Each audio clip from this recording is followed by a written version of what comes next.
Здравей! Обещах ти, че ще настигна. Чакай, какво работиш? В момента съм студент. Да. Там работя. Стига бе! Имаш ли нужда от фокус докато работиш? Да, трябва ми фокус. Трябва ви фокус. Колко кафета пиеш на ден? 3, примерно. 3 кафета? Между другото не пия кафета, но да, трябва ми фокус. На колко си? 20. Знаеш колко вредно е това за сърцето? Да, Добре, тук имаме една напитка за тебе. Тая напитка е еликсир, дами и господа. Съдържа в себе си мача, гуарана и зелен чай. А сега искам ти да я отвориш, понеже си с една ръка и ще ти е по-лесно. И да й дадеш да отпие и да кажа какво мисли първо на вкус. Искам да ми кажеш какво мислиш за нея. Между другото, не ти трябва кафе повече с тази напитка. Казвам ти честно. Искам да пробваш 2 глътки, обаче големи, и да кажеш какво мислиш. Това е с киви и строубери. Давай, пробвай, отвори го и пробвай. И кажи какво мислиш.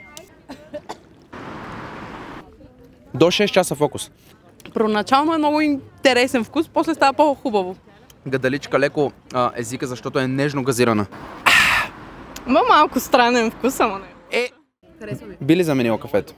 Не съм сигурна, че бих заменила кафето, но със сигурност бих почнала да пия и това. И допълва вкуса по уникален начин. Обичам я, на здраве. На здраве!